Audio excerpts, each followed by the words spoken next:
बिस्मिल्लाहिर्रहमानिर्रहीम। अस्सलाम वालेकुम। आप लोग देख रहे हैं YouTube channel law and wisdom.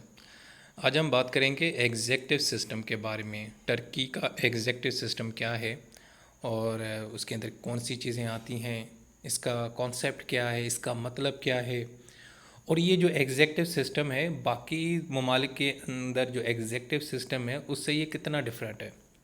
एक तो ये देखेंगे और दूसरा इसको हम कोशिश करेंगे कि अगर ये क्वेश्चन एग्ज़ाम के अंदर आता है तो हमने इसको किस तरह डील करना है। आज की वीडियो बहुत अहम है और ये टॉपिक भी बहुत अहम है। गौर से देखिएगा और समझने की कोशिश कीजिएगा, और हो सके तो जो चीज़ें मैं आपको बताऊंगा आपने उनको नोट करना है और उनको लिखना है। चलें आज की वीडियो स्टार्ट करते हैं। सबसे पहले सबसे पहले जी इंट्रोडक्शन। जारी बात है, कोई भी क्वेश्चन आता है तो इंट्रोडक्शन के बगैर वो क्वेश्चन कंप्लीट नहीं है। सबसे पहले तो देखा जाए कि टर्की के अंदर किस किस्म का पॉलिटिकल सिस्टम है। तो टर्की के अंदर एक पार्लियामेंट्री सिस्टम है, जिस तरह हमारे यहाँ पार्लियामेंट है, और टर्की सेकुलर है। इसकी जो रियासत है, स्टेट है, इसका कोई मज़हब नहीं है। और वहाँ पे सेपरेशन ऑफ पावर्स का कॉन्सेप्ट है। हाँ जी, सेपरेशन ऑफ पावर्स का मतलब ये होता है कि किसी भी रियासत के जितने भी ऑर्गन्स होते हैं, बड़े बड़े अहम सतून होते हैं, जैसे जुडिशरी हो गई, एग्जेक्टिव हो गई, लेजिस्लेटिव, जिनका काम कानून साजी करना होता है, जिनको हम आम अल्फाजों में पार्लियामेंट बोलते हैं। लेजिस्लेटर, ये जो एमएनएज और एमपीएज होते हैं, ये एक्चुअली लेजिस्लेटिव ब्रांच से ताल्लुक़ रखते हैं। और दूसरी होती है एग्जेक्टिव। आपको पता है एग्जेक्टिव ब्रांच में मिनिस्टर्स आते हैं, ये ब्यूरोक्रेट आ जाते हैं, जिनका काम कानून को इम्प्लीमेंट कराना होता है। और तीसरा आर्गन होता है जुडिशरी, जिसका काम ये है कि कानून की इंटरप्रिटेशन करना, कानून के मुताबिक इंसाफ मुहैया करना। तो टर्की एक सेकुलर है, इसका मतलब है कि इसकी रियासत का कोई मज़हब नहीं है। दूसरा पार्लियामेंट्री रिप्रेजेंटेटिव है, यानी कि वहाँ पे पार्लियामेंट में लोग आते हैं, इलेक्शन होते हैं, लोग उनको चुनते हैं, उनको इलेक्ट करते हैं, वोट कास्ट करते हैं, और वो आके असेंबली में आ जाते हैं, बिल्कुल इसी तरीके से जिस तरह पाकिस्तान के अंदर होता है। 2018 तक 2018 तक बिल्कुल जिस तरह हमारे यहाँ इलेक्शन होते हैं, लोग पार्लियामेंट के अंदर आ जाते हैं, फिर पार्लियामेंट से एक प्राइम मिनिस्टर को, जो मेजॉरिटी में जो जमात होती है, जो पार्टी होती है, उसका जो एक प्राइम मिनिस्टर बनाया जाता है, और वो फिर अपनी एक कैबिनेट बनाता है, मिनिस्टर्स को रखता है, और वो सारे फिर एग्जेक्टिव काम करते हैं, वो कानून को इम्प्लीमेंट कराते हैं और जितनी भी गवर्नमेंट के मामलात को देखते हैं। तो ये होता था 2018 तक, बिल्कुल वही सिस्टम जो आजकल पाकिस्तान के अंदर मौजूद है। देखें ना, पाकिस्तान के अंदर इस वक्त किसकी हुकूमत है? तहरीक इंसाफ की, पीटीआई की। तो पीटीआई एक्चुअली पहले आ गई असेंबली के अंदर, असेंबली में आके फिर उन्होंने अपना एक प्राइम मिनिस्टर बनाया, यानी इमरान खान को। फिर इमरान खान साहब ने उसी में से, पार्लियामेंट के लोगों में से कुछ लोगों को अपना मिनिस्टर बनाया, कैबिनेट बनाई, जिसको विफाकी काबीना भी बोलते हैं। और फिर उन लोगों, और वो लोग जो है ना सारे कानून को और चीज़ों को इम्प्लीमेंट करते रहते हैं। बिल्कुल इसी तरीके से होता था टर्की के अंदर। लेकिन दोस्तों, 2017 में एक रेफरेंडम हुआ, और इस रेफरेंडम के मतलब के मुताबिक ये हुआ कि उनके आइन को उन्होंने तब्दील किया, अमेंडमेंट्स लेके आए, और जनाब वो जो प्राइम मिनिस्टर की जो पोस्ट थी, वो ये सारा सिस्टम ख़त्म कर दिया और प्रेसिडेंशियल सिस्टम हो गया। यानी जो एग्जेक्टिव की पावर्स प्राइम मिनिस्टर के पास होती थी 2018 से पहले टर्की के अंदर, अब वही पावर्स प्रेसिडेंट के पास आ चुकी हैं। हमारे यहाँ आज भी जो एग्जेक्टिव का मतलब किसी कानून को जो एग्जीक्यूट करवाए, उसके ऊपर इम्प्लीमेंट करवाए। तो हमारे यहाँ तो पाकिस्तान में जो एग्जेक्टिव का हेड है वो है प्राइम मिनिस्टर, यानी इमरान खान। ठीक, लेकिन और हमारे यहाँ जो प्रेसिडेंट हैं वो आपको पता है डॉक्टर आरिफ अलवी हैं, लेकिन वो रियासत के हेड हैं, वो गवर्नमेंट के नहीं हैं। गवर्नमेंट का जो हेड होता है और स्टेट का जो हेड होता है, इस दोनों में फ़र्क होता है। वो रियासत के हेड हैं, लेकिन जो गवर्नमेंट है वो सिस्टम जिसके ज़रिए मुल्क के कवानीन को इम्प्लीमेंट कराया जाता है, 5 साल के लिए एक एग्जेक्टिव सिस्टम लाया जाता है, वो उसके हेड प्राइम मिनिस्टर हैं। अब उन्होंने क्या किया कि प्राइम मिनिस्टर, अब मैं आपको मिसाल दे रहा हूँ समझाने के लिए, कि मिसाल के दो देखें कि उन्होंने क्या किया कि वहाँ का जो प्राइम मिनिस्टर, मिसाल के तौर पे प्राइम इमरान खान है, उसको उन्होंने ख़त्म कर दिया, और जनाब जो प्रेसिडेंट हैं आरिफ अलवी, मैं मिसाल दे रहा हूँ, उन्होंने अपने अंदर सारी की सारी पावर्स अपने हाथ में ले ली और जनाब उन्होंने कैबिनेट भी खुद बनाई। वो अपनी पसंद के बंदों को सेलेक्ट करके कैबिनेट बनाते थे, मिनिस्टर्स उनको डिपार्टमेंट दे दिया और जनाब उनको ये कहा कि जी जाएं आप कानून को इम्प्लीमेंट कराएं, सारा मामलात को देखें। तो टर्की के अंदर इस तरह हुआ कि जो प्राइम मिनिस्टर है उसकी पोस्ट को ख़त्म कर दिया गया और प्रेसिडेंट को सारी पावर्स दे दी गई। और वो प्रेसिडेंट कौन है आपको अच्छे से पता है, तैयब उर्दगान। इसका मतलब ये है कि जब प्रेसिडेंट के पास सारी पावर्स आ गई, हमारे यहाँ जो ये अब इसे समझें, जो प्राइम मिनिस्टर यहाँ पे काम करता है वही काम वहाँ पे प्रेसिडेंट करता है टर्की के अंदर, बस ये आप जहन में रख लें। तो इस तरीके से दोस्तों उनका जो लास्ट प्राइम मिनिस्टर था वो तकरीबन 24 जून 2018 को ऑटोमेटिकली बेचारी की पोस्ट चली गई और फिर इलेक्शन हुए और उसके बाद प्रेसिडेंट का जो प्रेसिडेंशियल सिस्टम है वो आ गया। तैयब उर्दगान साहब प्रेसिडेंट बन गए एक अलग से और फिर उन्होंने अपनी कैबिनेट बनाई। कैबिनेट का मतलब काबीना, और काबीना के अंदर उन्होंने अपने पसंद के बंदे रख दिए। को कहीं से उठा लिया, किसी को कहीं से उठा लिया, कोई डॉक्टर था, कोई वकील है, कोई जज है, कोई बिजनेसमैन है, कोई साइंटिस्ट है, कोई भी है, कोई भी जो उसको समझ आए कि यार ये बंदा काम करे, उसने उसको अपना कैबिनेट का हिस्सा बना दिया। अब हम देखेंगे एग्जेक्टिव सिस्टम। तो ये तो मैंने आपको इंट्रोडक्शन दे दिया, आपने इंट्रोडक्शन देख लिया कि एग्जेक्टिव सिस्टम वहाँ पे किस तरह का है। अब अगर हम इसको मज़ीद इसका ऑपरेशन करते हैं, मज़ीद इसको सिंप्लीफाई करेंगे तो क्या निकलेगा। देखें, टर्की का जो एग्जेक्टिव सिस्टम है अब उसके दो पिलर्स हैं, एक है प्रेसिडेंट, दूसरा है council of ministers. Council of ministers का मतलब ये है कैबिनेट, कैबिनेट भी बोल सकते हैं, विफाकी काबीना भी बोल सकते हैं। बिल्कुल इसी तरीके से जिस तरह हमारे यहाँ कैबिनेट नहीं है दोस्तों, पाकिस्तान में एक कैबिनेट है, काबीना है प्राइम मिनिस्टर के नीचे, जिसके अंदर बहुत सारे वज़रा होते हैं, जिससे फवाद चौधरी है, शाह महमूद कुरैशी है, असद कैसर साहब हैं, ठीक है, हमाद अज़हर साहब हैं, शौकत तरीन साहब हैं। ये क्या, ये मिनिस्टर्स हैं, इनके पास डिफरेंट डिपार्टमेंट्स हैं, कोई पानी है, कोई बिजली का है, कोई फाइनेंस का है, कोई रेलवे का, शेख रशीद साहब रेलवे के हैं।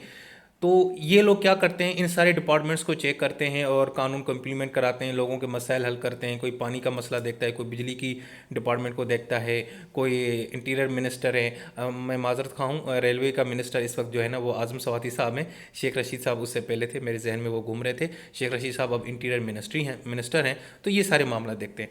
तो बिल्कुल इसी तरीके से वहाँ पर एक कैबिनेट होती है, उसका नाम काउंसिल ऑफ मिनिस्टर्स है, बस नाम का डिफरेंट है लेकिन काम यही है। उनको आप कैबिनेट मिनिस्टर भी बोल सकते हैं। अब एग्जेक्टिव जो वहाँ पे एग्जेक्टिव का जो सिस्टम है उसके अंदर दो चीज़ें आ चुकी हैं, अब प्रेसिडेंट आ चुका है और काउंसिल ऑफ मिनिस्टर आ चुका है। अब हम इन दोनों को बारी बारी देखेंगे कि प्रेसिडेंट क्या है, उसकी क्वालिफिकेशन, उसका इलेक्शन, उसके पास क्या पावर्स होती हैं, और फिर काउंसिल ऑफ मिनिस्टर्स उनके बारे में देखेंगे, ये लोग कहाँ से आते हैं, इनके पास क्या पावर्स होती हैं। सबसे पहले प्रेसिडेंट जनाब देखें, प्रेसिडेंट अब टर्की का जो है ना हेड ऑफ स्टेट भी है और हेड ऑफ गवर्नमेंट भी है। गवर्नमेंट भी वो चलाएगा, रियासत का भी हेड वही है। पाकिस्तान में आपको पता है हेड ऑफ स्टेट कौन है, प्रेसिडेंट है, लेकिन हेड ऑफ गवर्नमेंट कौन है, मैं आपको पहले बता चुका हूँ, हाँ जी, प्राइम मिनिस्टर इमरान खान। लेकिन अब ये दोनों काम कौन करता है वहाँ पे टर्की के अंदर, एक ही बंदा करता है और उसका नाम है तैयब उर्दगान। अच्छा जी, अब प्रेसिडेंट की जो ड्यूटीज़ हैं, पावर्स हैं, क्वालिफिकेशन है, इलेक्शन है, दूसरे मामलात हैं, वो इन आर्टिकल्स के अंदर बताया गया है। आर्टिकल 8, 101, 103, 104, 105 और 106। सबसे पहले क्वालिफिकेशन जनाब, वहाँ पे क्वालिफिकेशन में ये है कि वो शख्स प्रेसिडेंट बन सकता है जिसकी हायर एजुकेशन होनी चाहिए, मतलब एमफिल, पीएचडी स्कॉलर होना चाहिए, तगड़ा बंदा, 40 साल उसकी कम से कम उम्र हो और वो 5 साल के लिए रहेगा, और वो बंदा 1 से 2 मरतबा भी बन सकता है प्रेसिडेंट। तो ये तो होगी उसकी क्वालिफिकेशन। उसके उसके बाद हम देखेंगे इलेक्शन। इलेक्शन किस तरह होता है। अब इलेक्शन का तरीक़ेकार डिफरेंट हो चुका है वहाँ पे दोस्तों। 2017 से पहले, 2007 से पहले वहाँ पे क्या होता था, वहाँ की जो पार्लियामेंट है ना, असेंबली है, जिसको बोलते हैं ग्रैंड नेशनल असेंबली, पाकिस्तान में उसको बोलते हैं नेशनल असेंबली, और सेनेट को मिला के टोटल एक नाम दिया गया है पार्लियामेंट का। लेकिन वहाँ पे क्या करते हैं, वहाँ पे ग्रैंड नेशनल असेंबली ही किसी बंदे को प्रेसिडेंट बनाती थी। लेकिन फिर 2007 में एक अमेंडमेंट की गई कॉन्स्टिट्यूशनल, उसके बाद अब क्या होता है कि जी इलेक्शन होता है प्रेसिडेंट का। जिस तरह से हमारे यहाँ एमएनए और एमपीएस का इलेक्शन होता है ना, जनरल इलेक्शन, जैसा 2018 में हुए थे, अब पूरे टर्की के अंदर प्रेसिडेंट का होता है। लोग जो है ना कास्ट करते हैं कि जी मैं इसको प्रेसिडेंट बनाऊंगा, बिल्कुल इसी तरीके से जिस तरह यूएसए के अंदर होता है दोस्तों। यूनाइटेड स्टेट्स ऑफ अमेरिका में जो इलेक्शन अब हुए थे जिसके अंदर ट्रंप को शिकस्त मिली थी और जो बाइडेन जीत गए थे, इन दोनों का आपस में मुकाबला हुआ था ना, लोगों ने इनको वोट दिया था। हमारे यहाँ प्रेसिडेंट को हम लोग नहीं वोट देते, बल्कि हमने जिनको वोट दिया होता है, मतलब एमएनएज और एमपीएज और सेनेटर्स, वो उनको सेलेक्ट करते हैं। वो इनडायरेक्ट इसको बोलते हैं इलेक्शन। सो प्रेसिडेंट का जो इलेक्शन टर्की के अंदर होता है वो बिल्कुल उसी तरीके से होता है जिस तरह अमेरिका के अंदर होता है। आप और मैं डायरेक्ट चूज़ करते हैं कि जी ये बंदा मेरा प्रेसिडेंट है, ये मेरा बंदा प्रेसिडेंट नहीं है। गुड हो गया, क्लियर हो गया। अब ये कब हुआ था? ये 2007 के अंदर एक अमेंडमेंट थी। उससे पहले वहाँ की असेंबली सेलेक्ट करती थी, लेकिन 2007 के बाद जो आइनी अमेंडमेंट, यानी जो उनका आइन है उसको उन्होंने जो तब्दील, उसमें थोड़ी सी रद्दोबदल कर दी, उसको थोड़ा सा एडिट कर दिया, इस तरह बोलें। तो उसके बाद अब ये मामला जो है ना, ये इलेक्शन होता है वहाँ पे। अच्छा जी, अब देखते हैं प्रेसिडेंट के पास पावर्स ड्यूटीज़ क्या है। ये बड़ा अहम ये अहम हिस्सा है इस टॉपिक का। अच्छा जी, सबसे पहले तो जी वो जो नेशनल असेंबली है उसको समन कर सकते हैं, बुला सकते हैं। जिस तरह यहाँ पे ना डॉक्टर आरिफ अलवी प्रेसिडेंट पाकिस्तान, अब असेंबली का सेशन होता है ना, तो वो एक नोटिफिकेशन निकालते हैं, कहते हैं कि जी चलें जी मंडे को सबको बुला दें, एमएनएज और एमपीएस को, असेंबली का सेशन होगा। तो इसी तरीके से वहाँ प्रेसिडेंट साहब समन करते हैं, लॉज को बनाते हैं, कवानीन को बनाते हैं। इसके अलावा जो है ना, अगर कोई कानून उनको पसंद नहीं आता तो असेंबली में वापस भेजते हैं उर्दुगन साहब, और उनको कहते हैं इनको दोबारा रिकन्सिडर करें, ये मुझे पसंद नहीं आ रहा। तो ये जो पावर्स हैं, ये पहले मैंने एक्चुअली मैं बताता चलूँ कि इसकी जो पावर्स ड्यूटीज़ हैं उनको मैंने 3 कैटेगरीज के अंदर डिवाइड किया। एक लेजिस्लेशन के हवाले से, कानून साजी के हवाले से उनके पास क्या उनके पावर्स हैं, एग्जेक्टिव के हवाले से और जुडिशरी के हवाले से क्या पावर्स हैं। तो पहले हम यहाँ पे देख रहे हैं लेजिस्लेशन के हवाले से कि वो असेंबली को समन कर सकते हैं, उसका सेशन बुला सकते हैं, कानून को बना सकते हैं, कवानीन को प्रोमोगेट कर सकते हैं, और किसी कानून को अगर उनको मसला है तो उसको वापस भी भेज सकते हैं। रेफरेंडम करवा सकते हैं। ये अगर किसी अहम टॉपिक पे रेफरेंडम करना है, किसी मुल्क के साथ जंग करनी है, तो रेफरेंडम, आपको पता है रेफरेंडम में क्या होता है कि आप किसी अहम मामले के ऊपर आप अपनी जो पब्लिक होती है, आम लोग, उनसे राय लेते हैं। पाकिस्तान में भी रेफरेंडम हुआ था किसी ज़माने में, मुशर्रफ के ज़माने में। इसके अलावा जी वो वहाँ पे ना कोर्ट बने हुए हैं जिनका नाम है कॉन्स्टिट्यूशनल कोर्ट। इन कोर्ट्स का काम ये होता है कि अगर कोई आइनी मामला है, कोई आइन से रिलेटेड कोई चीज़ है, तो वो कोर्ट देखते हैं। तो कोई अगर आइन के अंदर कोई मसला है, कोई चीज़ है, उसके ऊपर डिबेट चल रही है, तो ये अपील कर सकते हैं कॉन्स्टिट्यूशनल कोर्ट के अंदर। पाकिस्तान में अभी कोर्ट इस तरह का कोई नहीं है। हमारे यहाँ जो ये बेचारे सुप्रीम कोर्ट, हाई कोर्ट है ना, जो हमारे मसाइल भी देखते हैं, हुकूमत के मसाइल भी, और कॉन्स्टिट्यूशनल मेंबर भी देखते हैं, वो आइनी मामलात भी देखते हैं। लेकिन वहाँ पे आइनी अदालतें अलग हैं, उनका काम सिर्फ आइन को देखना होता है। इंडिया के अंदर भी इस तरह है कि वहाँ पे एक कॉन्स्टिट्यूशनल कोर्ट है, उसका काम सिर्फ ये है कि आइन के जो मामलात हैं, आइन के अंदर कोई इंटरप्रिटेशन का इशू है तो उसको देखते हैं।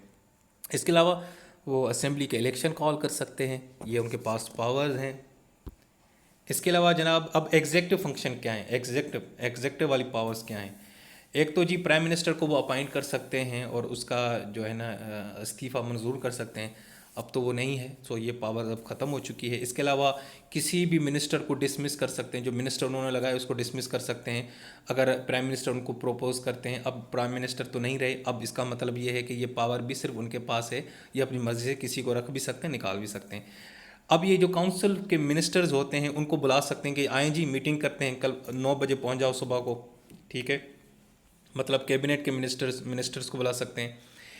इसके अलावा जो दूसरे ममालिक हैं, जिस तरह पाकिस्तान है, इंडिया है, अफ़गानिस्तान है, वहाँ पे सफ़ीर को नामज़द करना है, किसी बंदे को वहाँ पे जॉब पे रखना है, तो ये भी उनके पास पावर है। इसके अलावा वो इंटरनेशनल जो ट्रीटीज़ नहीं होती, माहदे होते हैं, आपको पता है अक्सर बड़े बड़े कंट्रीज़ के अंदर माहदे होते हैं, तिजारत के, पाइप के, गैस के, पानी के, ये वो कल्चर वगैरह सारा, तो वो जो ट्रीटीज़ होती हैं उनको ये रेटिफाई कर सकते हैं, उसको ये मतलब अप्रूव कर सकते हैं। इसके अलावा जो कमांडर इन चीफ़ होता है ना टर्की की आर्म फोर्सेस का, वहाँ की जो आर्मी है, उसको भी जनाब ये रख सकते हैं, और ये रिप्रेजेंट भी करते हैं। ये actually chief of commander in chief of वहाँ की आर्मी के जो चीफ़ कमांडर हैं ना, वो एक्चुअली उर्दुगन साहब हैं। इसके अलावा वो चीफ ऑफ जनरल स्टाफ को अपॉइंट कर सकते हैं वहाँ पे। जो उनकी काउंसिल होती है नेशनल सिक्योरिटी, जो सिक्योरिटी के मामला नहीं होते बड़े हसास मामला, दहशतगर्दी के और बॉर्डर के इश्यूज़ वगैरह, ये सारा कुछ जो सिक्योरिटी के वो देख सकते हैं। इसके अलावा मार्शल लॉ लगा सकते हैं भाईजान, इमरजेंसी भी लगा सकते हैं, कोई कानून पास कोई हुक्मनामा जारी कर सकते हैं, अपना डिक्री बोलते हैं हुक्मनामा, जिस तरह बादशाह लोग मुगल नहीं हुक्मरान अपना फरमान जारी करते थे कि जी रात के 8 बजे के बाद कोई नहीं निकलेगा, सिर्फ और सिर्फ शाही ख़ानदान के लोग ही सड़कों पे नज़र आएंगे गलियों के अंदर, बिल्कुल इसी तरीके से ये फरमान जारी कर सकते हैं। इसके अलावा जनाब ये वहाँ पे एक काउंसिल होती है स्टेट सुपरवाइजरी, उसका ये मेंबर्स को अपॉइंट कर सकते हैं। इसके अलावा हायर एजुकेशन के मेंबर्स को अपॉइंट कर सकते हैं। यूनिवर्सिटी की जो है रेक्टर्स होते हैं, जो चांसलर्स होते हैं, उनको रख सकते हैं। मतलब किसी किस्म की कोई भी अपॉइंटमेंट है किसी भी बड़े अहम डिपार्टमेंट के अंदर, तो वो जनाब प्रेसिडेंट के अप्रूवल से होती है। और ये लोग कौन हैं? ये लोग सारे एग्जीक्यूटिव के काम होते हैं, ये एग्जीक्यूटिव के लोग हैं, तो ये एग्जीक्यूटिव की अपॉइंटमेंट ये करते हैं। अब आते हैं जी इनकी जुडिशरी के हवाले से पावर। तो दोस्तों जुडिशरी के जितने भी बड़े बड़े अहम अहम डिपार्टमेंट जो ओहदे होते हैं, जजेस होते हैं, उनको ये करते हैं। वहाँ का जो आइनी कोर्ट है उसके जो मेंबर्स होंगे वो ये रखेंगे। जो काउंसिल स्टेट के 1/4 मेंबर वो ये रखेंगे। जो चीफ पब्लिक प्रोसिक्यूटर होता है, प्रोसिक्यूटर उसको बोलते हैं जो हुकूमत की तरफ से मुकदमे की पैरवी करता है, समात यानी कि पेश होता है, वो भी रखेंगे। डिप्टी चीफ पब्लिक प्रोसिक्यूटर भी वो रखेंगे। मिलिट्री, वहाँ पे मिलिट्री अदालतें हैं, आपको पता है वहाँ पे जो है ना फौजी अदालतें हैं, तो उनके जो मेंबर्स हैं वो ये सेलेक्ट करेगा। और इसके अलावा वहाँ पे जो सुप्रीम काउंसिल ऑफ जजेस है और पब्लिक प्रोसिक्यूटर, उनके मेंबर्स भी अपॉइंट करेगा। मतलब ये है कि जुडिशरी के अंदर जितनी भी अहम अहम अपॉइंटमेंट होती हैं वो कौन करते हैं वहाँ पे? उर्दगन साहब। सो दोस्तों ये तो हो गए प्रेसिडेंट की पावर्स, मैंने ड्यूटीज़ भी बता दी। सबसे पहले मैंने आपको क्वालिफ़िकेशन बताई, भाई उसकी क्वालिफ़िकेशन, उसकी पढ़ाई कितनी होनी चाहिए, उसकी उम्र कितनी होनी चाहिए, ये सारा कुछ बताया। उसके बाद इलेक्शन का तरीका बताया। उसके बाद मैंने आपको ड्यूटीज़ पावर्स इनको डिफरेंट किया है। हालांकि ये मुख्तलिफ गाइड्स के अंदर बहुत लंबी लंबी चौड़ी लिखी हुई हैं, लेकिन मैंने ज़रा कंसाइज करके जो अहम अहम पावर्स हैं वो ज़रा सेलेक्ट किए ताकि आपको याद हों। फिर पावर्स हैं एग्जीक्यूटिव फंक्शन के हवाले से, और उसके बाद फिर जुडिशरी के हवाले से। अब देखते हैं council of minister. Council of minister या प्रेसिडेंशियल कैबिनेट भी बोल सकते हैं, क्योंकि भाई प्रेसिडेंट की कैबिनेट है ना। पाकिस्तान में तो प्राइम मिनिस्टर की कैबिनेट है, लेकिन वहाँ पे प्रेसिडेंट की कैबिनेट है, वो भी बोल सकते हैं। अब इसके अंदर क्या होता है, प्रेसिडेंट होता है और मिनिस्ट्रीज होती हैं, जो जितने भी मिनिस्टर्स होते हैं मुख्तलिफ डिपार्टमेंट के, रेलवे का, ये जिस तरह हमारे यहाँ नहीं फवाद चौधरी, शेख रशीद साहब, ये सारे मिनिस्टर्स होते हैं कैबिनेट के अंदर, वहाँ पे भी हैं। अब उनका काम क्या, अब आपको पता है उससे 2018 से पहले ये होता था कि प्राइम मिनिस्टर बेचारा, वहाँ का जो प्राइम मिनिस्टर वो सेलेक्ट करता है, बिल्कुल इसी तरीके से जिस तरह पाकिस्तान के अंदर प्राइम मिनिस्टर साहब कैबिनेट के वज़रा को लगाते हैं। आप देखते हैं ना 3 सालों के अंदर कितने वज़रा को उन्होंने तब्दील किया है। पहले किसी को निकाला, फिर उसको रखा, फिर इसको रिज़ाइन कर दिया, फिर इसको रख दिया। आपको पता है असद उमर पहले फाइनेंस मिनिस्टर थे, फिर उसके बाद हफीज़ शेख आए, अब शौकत तरीन साहब आए। तो ये पावर किसके पास है? प्राइम मिनिस्टर के पास। लेकिन वहाँ पे क्या है, ये पावर्स प्राइम मिनिस्टर के पास नहीं। प्राइम मिनिस्टर की पावर्स को ख़त्म करके उसको घर भेज के वो सारी पावर्स जनाब तैयब उर्दगान साहब ने अपनी जेब के अंदर डाल दी हैं। अब वो प्रेसिडेंट हैं वहाँ पे। तो और लेकिन 2018 के बाद अब ये प्रेसिडेंट साहब सारी अपॉइंटमेंट करते हैं। और अभी कैबिनेट का काम क्या होता है? कैबिनेट का काम यही होता है कि जो भी कवानीन बनते हैं उनको एग्जीक्यूट करना, उसके ऊपर अमल दरामद कराना, इम्प्लीमेंट कराना। कितना चीज़ें हैं, बड़े अहम अहम फैसले, जिस तरह हमारे यहाँ फैसले नहीं होते, मिसाल है गंदम की इजाज़त दे दी जाए, इंपोर्ट कर दी, एक्सपोर्ट कर दी, फ़लाँ जो है ना कानून पास कर दिया, फ़लाँ को अपॉइंट कर दिया, फ़लाँ को रिमूव कर दिया, किस डिपार्टमेंट को कितने फ़ंड्स जारी करने, ये इस तरह के जितने मामला होते हैं अब वो काउंसिल ऑफ मिनिस्टर करते हैं। ये वो फंक्शंस हैं, ये इनकी रिस्पॉन्सिबिलिटी हैं। और प्रेसिडेंट साहब जो है ना वो मिनिस्टर्स के अंदर मामला को देखते हैं। और इसके अलावा जो मेंबर्स हैं वो भी उनको एक काम दिया जाता है कि मिसाल है रेलवे के मिनिस्टर का काम है कि रेलवे को ठीक करना है, तो वो रेलवे का काम करेगा। और कोई भी मिनिस्टर है वो फिर किसके सामने रिस्पॉन्सिबल होगा? प्रेसिडेंट। अगर वो गलत काम करेगा तो प्रेसिडेंट साहब उसकी क्लास लेंगे। वो ऐसे समझे वो हेड मास्टर हैं और ये सारे क्या हैं? टीचर्स हैं। तो और ये प्रेसिडेंट साहब के पास पावर्स हैं, तो वो किसी भी मिनिस्टर को घर भेज दें, किसी मिनिस्टर को अपना ना मेंबर बना दें। अच्छा, दूसरी ये चीज़ है कि वहाँ पे वो किसी भी बंदे को मिनिस्टर बना सकते हैं। वो ज़रूरी नहीं है कि वो एमएनए हो या एमपीए हो। हमारे यहाँ तो मैं जो मिनिस्टर वही बनता है ना दोस्तों जो एमएनए होता है, जो एमपीए होता है, जो इलेक्शन लड़के आता है। लेकिन वहाँ पे ये कंडीशन नहीं है। वहाँ पे कोई भी, मतलब आप भी बन सकते हैं, मैं भी बन सकता हूँ। अगर मैं टर्की चला जाऊँ और तैयब उर्दगान साहब की मेरे पे नज़र पड़ जाए और अगर मैं उनको पसंद आ जाऊँ, मेरा काम उनको अच्छा लगे, शायद वो मेरी वीडियो देख रहे हो, अगर मेरी उनको वीडियो पसंद आए तो वो मुझे अपने लॉ डिपार्टमेंट का हेड बना दें कहीं मिनिस्ट्री के अंदर, लॉ मिनिस्ट्री के अंदर। सो वो रख सकते हैं किसी को, मैं आपको मिसाल दे रहा हूँ। लेकिन यहाँ पे शर्त ये है कि वो मेंबर होना चाहिए असेंबली का, इलेक्शन लड़ के आया हो, या वो सेनेटर हो। अब आपको पता है शौकत तरीन साहब तो ना सेनेटर हैं ना वो हैं, लेकिन हमारे आइन के अंदर लिखा हुआ है कि 6 माह तक प्राइम मिनिस्टर किसी भी बंदे को मिनिस्टर लगा सकते हैं, लेकिन 6 माह के बाद वो ख़त्म हो जाएंगे ऑटोमेटिकली। हाँ, अगर आप उनको सेनेटर बना देते हैं तो फिर शायद कोई चांस है। तो अब पता सुनने में आ रहा है कि जो है ना वो शौकत तरीन साहब को सेनेटर बना रहे हैं, ताकि या ना कि वो ना मज़ीद जो है ना ये अपनी पोस्ट है ना फाइनेंस मिनिस्टर के उसको कंटिन्यू कर सकें। सो दोस्तों, ये था आज का वीडियो, बड़ा अहम वीडियो था। बड़ी कोशिश की इसको हम इजी में इजी बनाने की, ताकि आप लोगों को समझ आए। ये इसके नोट्स भी हैं, इसके अंदर मज़ीद आप अपनी तरफ से चीज़ें ऐड भी कर सकते हैं, और मैंने कोशिश की है कि आपको समझाऊं, इसको आप तैयार कीजिएगा। सो दोस्तों, अपना बहुत सारा ख्याल रखिएगा और मुझे दुआओं में ज़रूर याद रखिएगा। मुझे नेक्स्ट वीडियो तक इजाज़त दें। अल्लाह हाफ़िज़।